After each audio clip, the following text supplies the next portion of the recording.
We are bringing you developing news and the stories behind the headlines. This is Story Conference or StoryCon. I'm Ed Lingao. Some stories we're watching this Thursday, August 8th. The Court of Appeals has ordered the freezing of bank accounts and assets of Pastor Apollo Quiboloy. That's in response to the Anti-Money Laundering Council's petition, or AMLAC's petition. The court says there is reasonable ground to believe that Quiboloy's bank accounts are involved in illegal activities and predicate crimes. Quiboloy faces charges of child and sexual abuse as well as qualified human trafficking. President Bongbong Marcos leads the sealing of alliance between Partido Federal ng Pilipinas or PFP and the Nacionalista Party. This comes months ahead of the 2025 midterm elections. Apart from the NP, the PFP also signed a unity pact with Lakas CMD, the Nationalist People's Coalition, and the National Unity Party. Actually, almost everybody.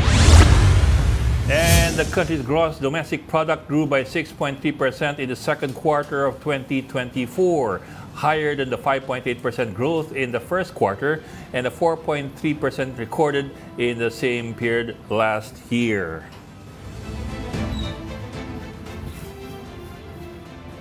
And of course, joining us today, Ana Marie Pamintuan, Editor-in-Chief of the Philippine Star, and later in the program, we will have StoryCon's resident political pundit, Ronald Llamas. Si Tito Ronald, mukhang na-traffic lamang, pero papunta na po siya. What about Ami Pamintuan? Ami, na-traffic ka ba dyan? O yan. Good afternoon, Ed. Magandang hapon, Ami. Good afternoon. Happy Thursday. Tayo muna. Mandaluyong talking to Parañaque. Parañaque, di ba? Parañaque. Okay. Anong headlines ng Philippine Star for today? Siyempre, yung bronze ni Nesty Petecio. Everyone's rejoicing. Saka mamayang gabi, ewan ko, baka naman sakali rin yung weightlifter natin, inaabangan natin yon. And yung isa pang sa Pampanga, a court. Remember yung witness ni Senator Bato de la Rosa, yung nagsabi na nasa PDEA drug list si Bongbong Marcos noon, si Jonathan Morales. He was sentenced to perjury, one month in prison. Na-convict siya for perjury doon ng isang Pampanga court for a case in 2011 pa. Yeah, 2011 you have to serve 1 month. Yeah, that was 13 years ago. Yes, yan. Mga interesting na developments. Is there, Bok, was that does that come as a surprise? Was it expected talaga to come out, in the next, was it a surprise? Hindi nga natin alam na may ganung kaso eh. Actually, ako rin. Bok, tapos, of course, yung nilabas ng PSA, the economy grew by 6.3% in the second quarter. So within the targets this time, the targets were 6 to 7% dapat. And up from 5.8 since last month. So 5.8 from first quarter. So that seems to be good. Although all indications point to the growth being led by construction, possibly government construction. Yes. Yeah. And a quick rundown of the other stories, of course, that we're looking at. Quiboloy is supposedly still staying in his church compound, according to the Davao Police Chief. Yun. And also, yung Court of Appeals freezes Quiboloy and bank accounts of the Kingdom of Jesus Christ. Suarasug, lahat. Kingdom of Jesus Christ, Suarasug, several members of the ministry, and napakarami na halos 100 yata yan na bank accounts. 47 bank accounts, 16 real properties, and 16 motor vehicles under KOJC. Including one aircraft. Including one aircraft. So nandito yung aircraft niya, so hindi pa siguro nakakalabas niya. Hindi may lilipad. Pag sinabing frozen, hindi lang, I suppose pag sinabing frozen, hindi lang ibig sabihin yan na hindi mo pwedeng ibenta o di ba? Hindi mo lang pwedeng gamitin? Is that right? Hindi pwede lahat. It's 20 days lang, yung freeze order na yan. 20 days, although I think it can be extended, of course. Ayun. Pero anong malabang mong headline? Petecio? Baka yung freeze order. Petecio, of course, she will dominate the stories. Marami yan eh. and GDP of course, and meron tayong mga bagong national scientist. Dapat piniplay up natin itong mga ganito di ba? Para ganahan yung mga Pilipino na mag-pursue ng science kasi nakikita nila may mga reward din Hindi lang yung mga sports, siguro hindi ka makakakuha ng 35 million na yung kondo, no? Kung national scientist ka. Pero meron kang mga recognition na ganyan. I think it's encouraging. Di ba? Nahihirapan sila. Saka tinuro na rin yan, si COMELEC Chairman.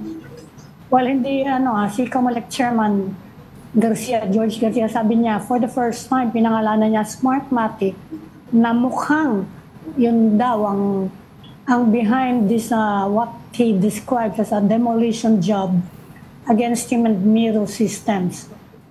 Dahil yung Smartmatic, they excluded it from the bidding process. Yes, for the first time since nag-automation Mayo, nawala sila dun sa in the running Although lahat naman ng yun, from the start naman yun, ang suspecha ng mga tao. Pero ngayon lang nagsalita si COMELEC Chairman Garcia na, yun na, openly, yun ang suspicion niya.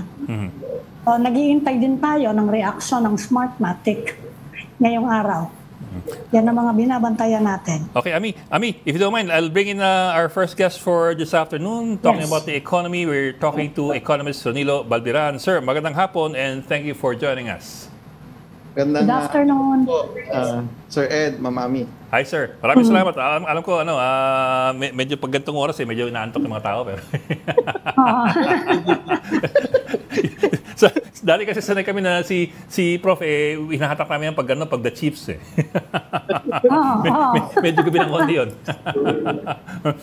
Sir, let me start off with this. Okay, PSA says 6.3% second quarter, and I suppose that's a good number already, looking at the target of 6 to 7% within the targets. But if you look at yung paghihimay dun sa saan ang galing yung growth, how do you look at that number? Well, ang tatlo lang bagay na nakikita ko, no. So una, we are building more, no. So construction, so this number po 'yon, no, 16%. Nung tiningnan ko yung breakdown nun, kasi government and private sector, both are actually increasing, and it's a surprise number, no, true to their commitment na babawi sila from the first quarter slack in government spending. More than 20% yung growth ng government infrastructure for the second quarter, and it's a huge addition to our GDP growth, and that's why meron tayong 6.3%. So, yun po yung isang so we're building more, government is building more, and the third is yung general government expense, no, yung mga spending, kasi underspending tayo nung first quarter. So, the budget was not being spent, no, as fast as we can, no, but the second quarter showed that there is phenomenal growth in terms of government disbursing their budget, and that's a huge help in light of our not so good inflation number. So nakakatulong po ito na nababayaran po ang mga suppliers, nababayaran po, nabibid po yung mga government programs and projects, and so napakalaking tulong po nung tatlong bagay po na yan. Government general expense, government infrastructure, and private sector construction have all actually increased significantly to push us higher from 5.8 to 6.3%. Pero sir, where does wholesale and retail trade come in here? I mean, how important is that vis-a-vis construction? I know, of course, construction is also important, pero in the end, I suppose you also want to look at how people spend and how they're able to spend versus how government is able to spend. Both of course being very important, but don't you also want to see significant increases in the ordinary Filipinos' ability to spend? Well, ang maganda po dito, despite inflation, no, we've seen the household final consumption expenditure has remained at 4.8% growth. No? So hindi po siya bumaba despite challenge ng mga Pilipino. Ibaba nga yung temperature. So kaya makita natin yung wholesale and retail trade is, I think, the number 3 in terms of yes, sir. pushing our GDP, no? So maganda po 'yan. Of course, slightly lower than what we have experienced in 2022, 2023, but makikita po natin na talagang with more money coming in from investments and government pang-priming activities, medyo natatabunan niya yung kaunting problem natin sa inflation, and so therefore at par lang po yung ating wholesale and retail trade and spending of our households, our Filipino households. So kaya nagtabla yung ating pera at gastos, and then we are now seeing more longer term implications for longer economic activities, no? So investments. So medyo wala tayo masyadong inasahan sa phenomenal growth rate in terms of personal consumption, but good news po nito, mas structural yung increase kasi investments at infrastructure po yung nakita nating nag-increase, and therefore yung sumusunod po yung solid lang po yung ating wholesale and retail trade sector. Are you seeing the economy within target? Ma-achieve ba yun within the year? And you mentioned may konting problems. Ano yung mga headwinds? What headwinds are you seeing? Siguro mga going into the third quarter, ano yung mga nakikita ninyo? We've seen yung impact po ng Karina, no? So and hopefully we pray na hindi naman po ganun kalalakas yung mga susunod na bagyo entering third quarter and especially fourth quarter, no? Makita natin yung mga super typhoon. Kung wala naman pong ganung grabing mga super typhoon na dadating sa atin, this should provide help for our agriculture sector. Kung makita nyo po kasi nag-negative po yung agriculture sector natin for second quarter. Yeah. And despite that, we grew by 6.3%, no? Kahit warming of the government na marirealize daw natin na lower prices of food, especially by November of this year. Napakalaki pong Christmas gift po yun para sa ating Filipino household spending, and therefore that should provide more spending power for other items, and that should push our economic activities faster. Are you seeing any economic impact ng shutdown nung POGOs? Kasi iba yung naririnig namin sa mga halimbawa sa property sector, iba-iba sinasabi nila na impact eh. Meron bang impact? Any significant impact o blip lang yun? Siguro initial lang naman po yun, but ang sabi po, naririnig po sa mga announcement left and right by the government, mayroong pangsalo. And in fact, this is where government spending, especially on infrastructure, will be very, very crucial and very, very strategic towards the third quarter and the fourth quarter. No, kung masasalo ng mga build better more projects yung mga mawawalang mga trabaho, then number two, dire-diretso yung ating tourism activities, the influx of foreign tourism, and then lower transportation cost for everyone. So kung magka-cancel po lahat yan, then there will be jobs for everybody.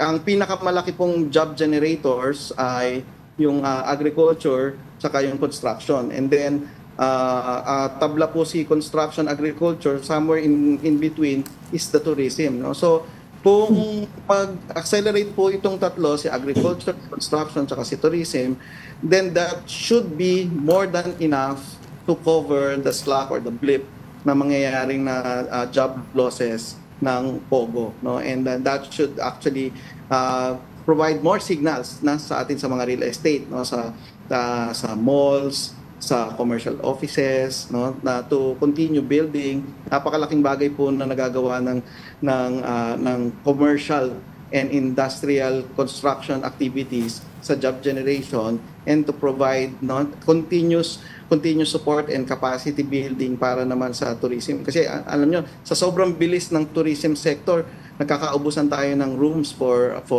hotels, resorts, no? So hopefully yung ganong blip po na sinasabi nyo, Ma'am Ami, no, mapupunuan pa yan more than enough with the construction activities that are happening and will be happening more towards the next 3 years. So, yun po Ami and Prof, let me just bring in Tito Ronald Llamas, Yes. our resident political pundit. Hinahanap ng kanyang mga fans at ito na po siya. Mukhang makisig na makisig yung hapon. Good afternoon, Prof. Ami. Prof, yung tanong ko Hi. lang dahil tuloy ako. maganda yung statement ni President Bongbong dun sa kanyang SONA, yung opening statement niya, na sinabi niya yung contradictions between numbers at yung nararamdaman ng mga karaniwang tao. Halimbawa, we're still the fastest growing economy in the region, and yet, maraming mga mamamayan hindi nararamdaman ito as reflected dun sa self-rated poverty na tumalon by 12%, almost the highest in 2 decades. So ang tanong ko, Prof, yung substance nung mga numbers, nung mga growth na nakikita natin. Halimbawa, Gini coefficient. Yung level ng inequality natin ay mas mataas pa sa atin yung Rwanda at saka Congo. No? So, pag nag-i-improve yung ating economy, nahahatak ba yung usapin ng inequality?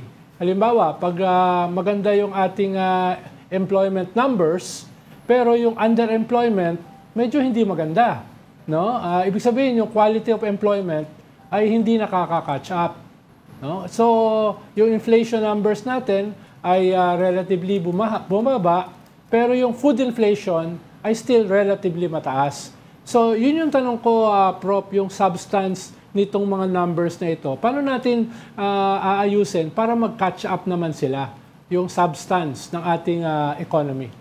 Apo. So, dalawa po kasing klase po yung usapin, no? So, may economic growth tsaka economic development. Sa economic growth, ang pinag-uusapan lang po kasi yung bilis, hindi po yung quality.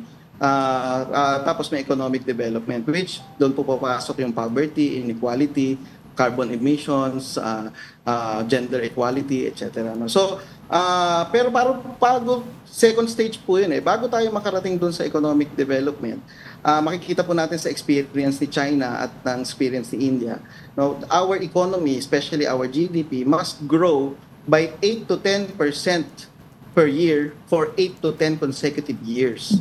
That's the problem of our economy.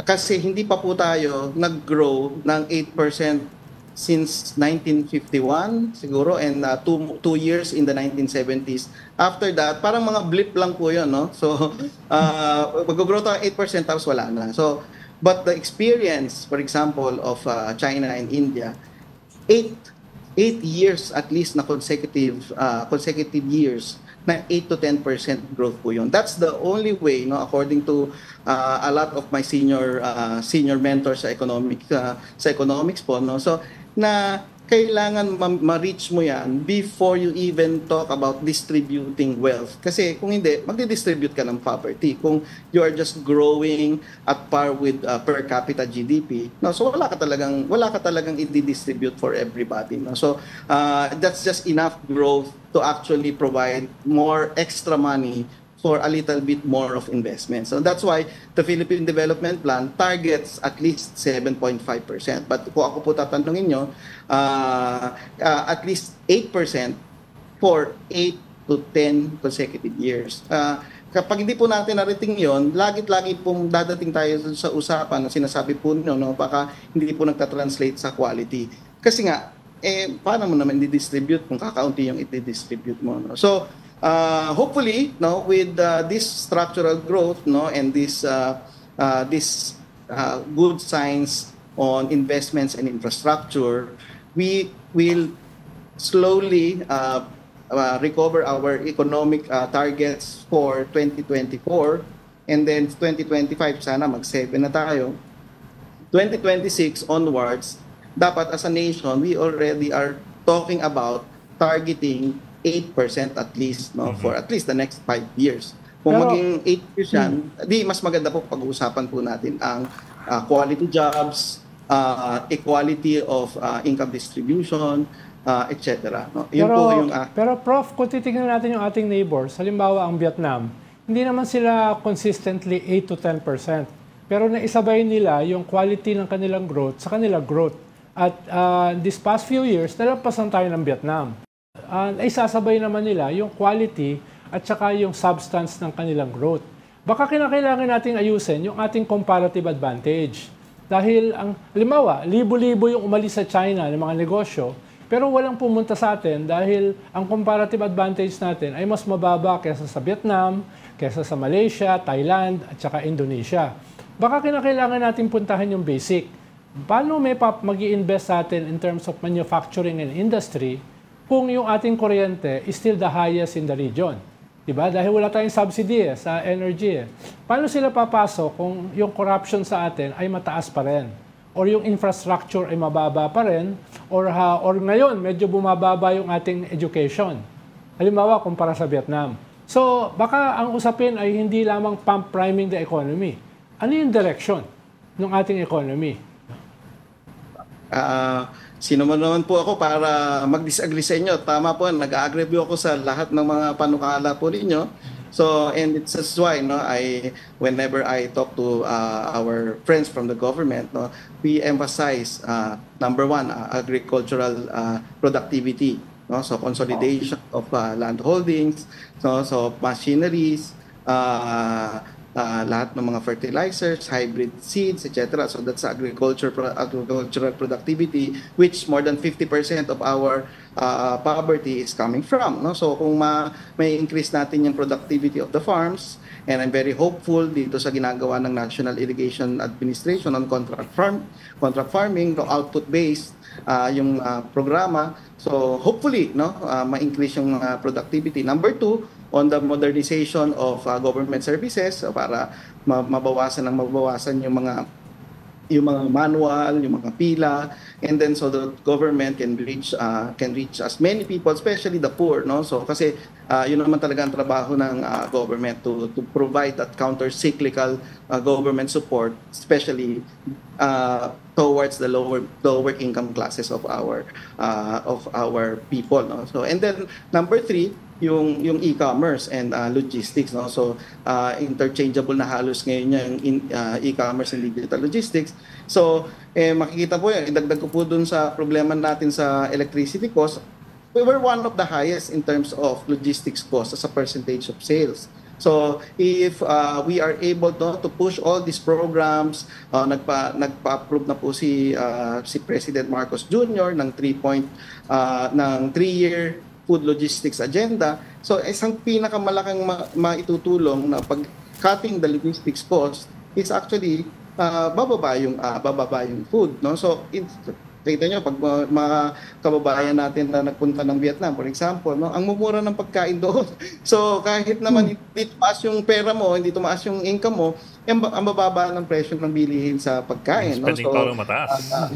In fact, parang nagtatagalog na halos lahat yung mga taga-Vietnam, kasi alam nila na malakas gumastos yung kahit na mga regular families na bibisita sa Vietnam, gagastos sila sa pagkain. Talagang malakas tayong kumain bilang Pilipino. Nakikita natin yung translation of our pocket money to food consumption sa ibang lugar na mabababa yung presyo.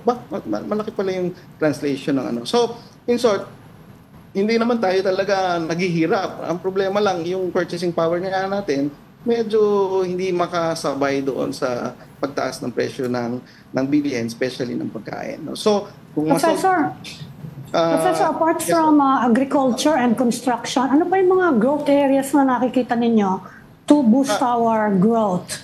Kasi yung sinasabi mong 8%, masyado yatang ambisyoso yun. Panahon ni Fidel Ramos, ang target lang nila doon, 7% over 7 years daw. Pero medyo ngayon ko lang narinig yung 8%. Yes, ma'am. That's the formula that was instituted by China. That's why they were able to, wipe out the poverty of more than 300 million Chinese. First, pwede naman tayo mag-target ng 7%. We have to live with mga 10% na poverty rate, ganyan. So, masaya siguro tayo ng 6 to 8% na poverty rate. But if we are going to compete against our neighbors, yung sinasabi ni Sir Ronald, na yung Vietnam, yung Thailand, yung Indonesia, Malaysia, Singapore, So talaga yung mga single-digit poverty rates na yan, Tayo na lang ang double-digit poverty rate, So we really have to grow at 8%. And Yung 8 to 10% na yan, Ma'am Ami, target ko na yan bago pa nag-pandemic. Ngayon nag-pandemic pa. And sabi ng NEDA, it will take us at least 10 years para ma-recover yung structural losses natin because of the pandemic, because of yung cut down sa human capital. So ano nga yung growth areas na nakikita niyo apart from agriculture dahil medyo malala yung sakit ng agriculture natin? Saan pa kaya ang pwede?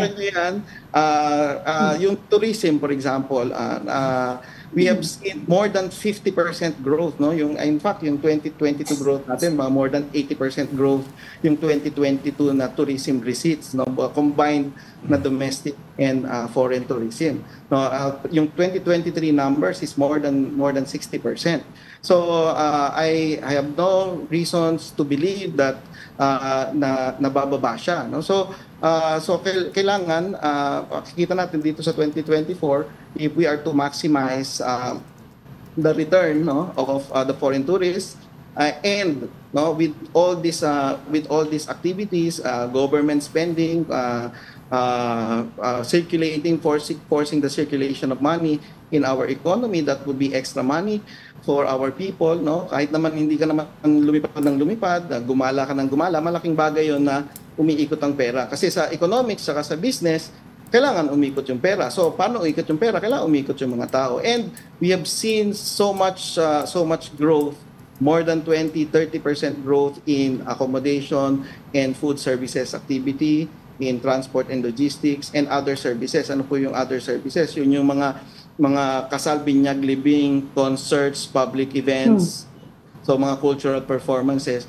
We've seen double-digit growths in these areas, no? So gusto po yan ng mga Pinoy. So I think if we are able to save a little bit more from inflation, then we can further fuel the double-digit growth of the tourism sector, fueling wholesale and retail trade, especially yung sa mga mall activities, etong mga hotels and resorts. So kabit-kabit po yan, yung lahat ng yan, transport, travel, tapos yung lahat po yung mga public events. So these are drivers of growth. And in fact, nung several weeks ago, pinopromote ngayon ng Central Luzon yung MICE conference, yung meetings, incentives, conferences, and exhibitions, no? Ang understanding ko doon sa buong promotion na yun, parang we're barely scratching, no, the whole potential of the MICE tourism, no? Kasi kakaunti lang po yung, isipin niyo po,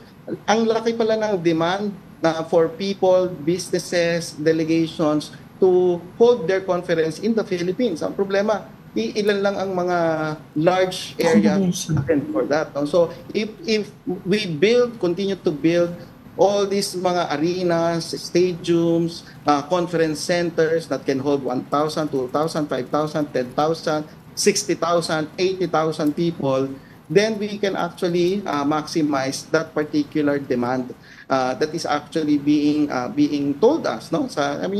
Mag-build lang kayo Philippines, then we will go, no? So that's one, tourism. And second, no, ang nakikita natin dito is mining, no? So of course it's a controversial sector, mining, but dalawa po lang numbers ang remember ko diyan, that mining is just 0.6% of our GDP, pero we're the 5th most mineralized country in the world.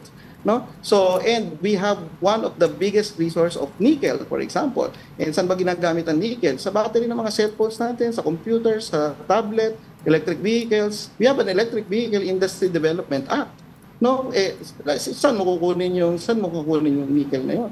So, if we are able to actually maximize these natural resources, both on the parang sightseeing side and the minerals resources, I think, ma'am, ang laki po ng upside of our economy as we actually try to develop our countryside, tourism destinations, and pero sir, to your second point, 0.6 nga lang yung mining sa ating GDP.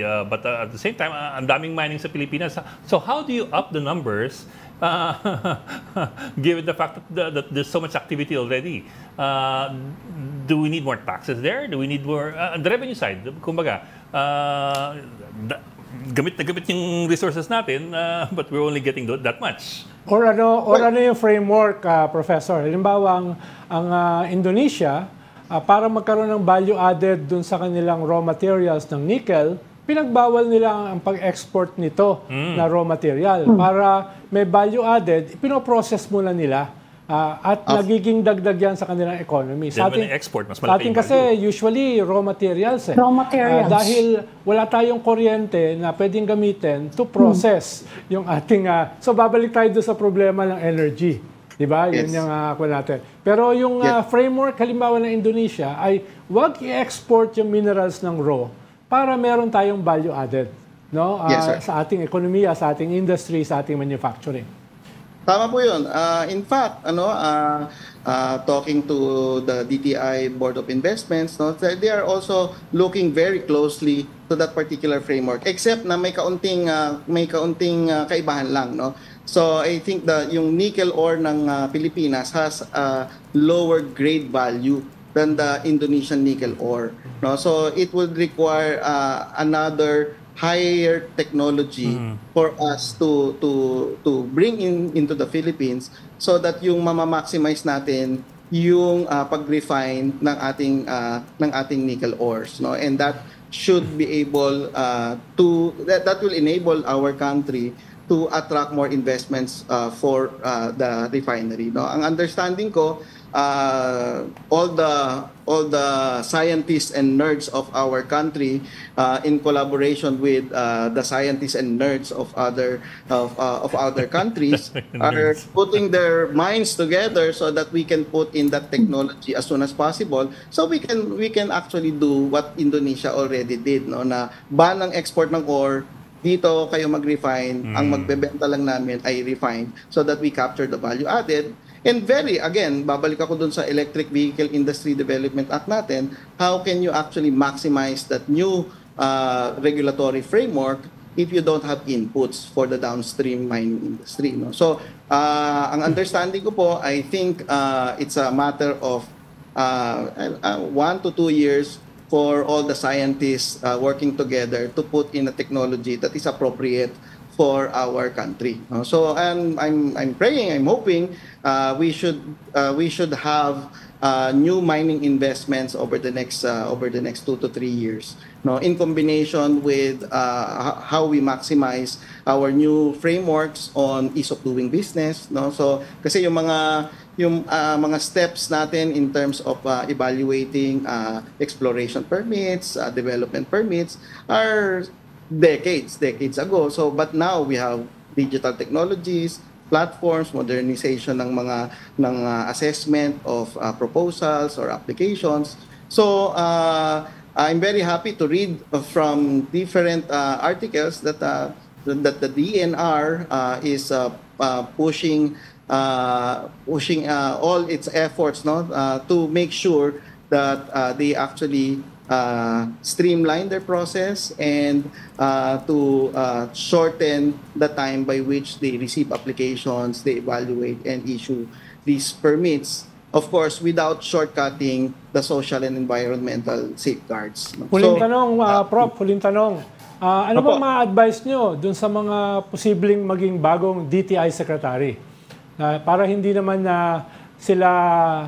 para sila naman ay tumagal sa DTI Secretary. Ano ma-advise nyo sa kanila? Dahil parang nagka-problema sa mga investments yung previous DTI Secretary. No?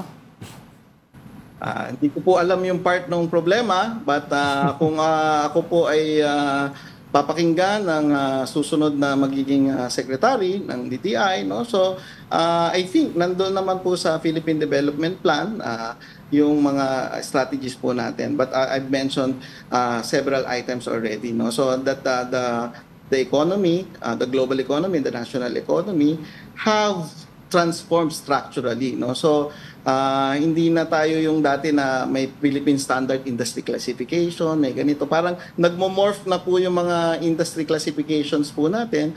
So when we say Department of Trade and Industry, no? So we have to accept na talagang nag-morph na, nag-digitalize na ang buong trade and industry sector, and it will be a very collaborative approach in terms of growing our trade and industry. No? So therefore, the role of e-commerce, the role of artificial intelligence, the role of creative services, especially ang pinag-uusapan po ngayon at the level of the Southeast Asian region is what we call the digitally delivered services. No? So in short, maano po yung trade deficit natin, dumudugo yung trade deficit natin sa exports and imports of goods, pero makikita nyo naman yung export of services natin, kasing laki na po ng export of goods. So kung titingnan po na, parehas na 3 trillion na po yan. So therefore, yan ang ating shortcut. Total, magaling ng mga Pilipino sa mga shortcut.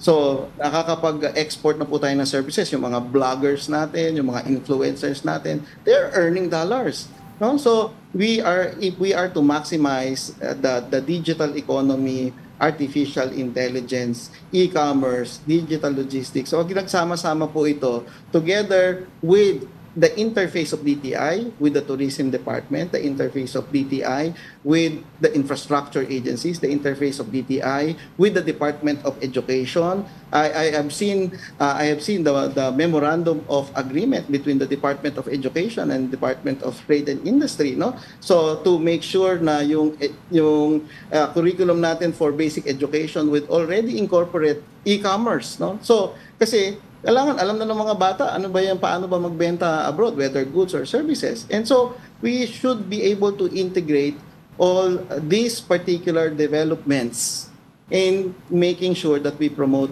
trade and investments, mabawasan po natin yung trade deficit natin, makatipid-tipid po tayo at makadagdag po doon sa GDP natin, and makaka-grow po tayo ng 8 to 10%. Napakadali lang po yun. Kasi, tinan nyo po negative 14% of GDP na po ang trade deficit natin. So, if we're just talking about increasing our growth from 6 to 8%, 14% po yung negative, isa-isahin lang po natin, 1 to 2% per year, ilipat natin from trade deficit to GDP growth. Mabilis po natin ma-achieve yung 8 to 10% growth for the next 8 to 10 years, no? So ganun po yung sa tingin ko na pwedeng maging approach in terms of attacking our economic growth. Hindi naman tayo nagpapaka-protectionist, but the way to do it is to really maximize our talents, our creativity, our knack for services, and therefore we will be able to actually convert the trade deficit to economic growth way faster than we have ever imagined. Okay, maraming salamat, Professor Ronilo Balbiran, I can't see resident economist, pero our expert on the economy today. Sir, thank you for joining us this afternoon. Salamat. Thank you, po. Professor. Okay. Tito Ronald, ba't late ka ngayon? Siguro galing ka dun sa, nag-attend ka ng signing ceremony ng mga partido, no? Parang parking area ang EDSA. Hindi nyo ba nakita? Oo, hindi maandar. Alaga?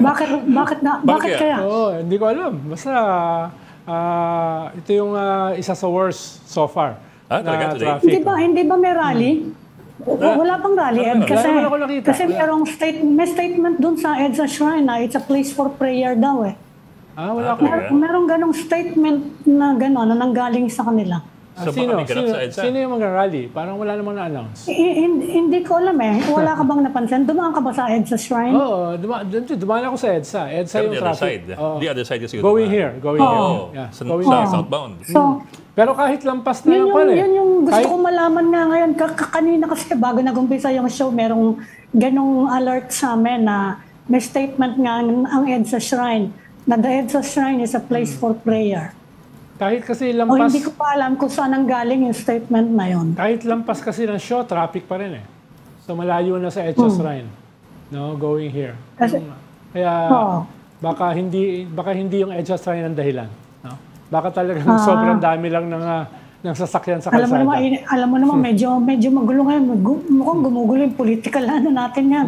Tatanong ko nga sana kay Professor kung ano impact nun sa ekonomiya natin eh. Pero tsaka Medyo lumalala yung mga bangayan. yung last na rally sa EDSA Shrine ng Maysug. Oh, Maysug. Yung SONA, Yeah. mga 100 lang eh. So hindi makakakos ng traffic. Grabe ka naman, sandal lang ba yun? Oo, sa Liwasang Bonifacio. Ilang beses mo binigyan si Harry Roque? Sa Liwasang Bonifacio, 200 eh. ang hirap nun, dahil laki-laki ng Liwasa Bonifacio. No?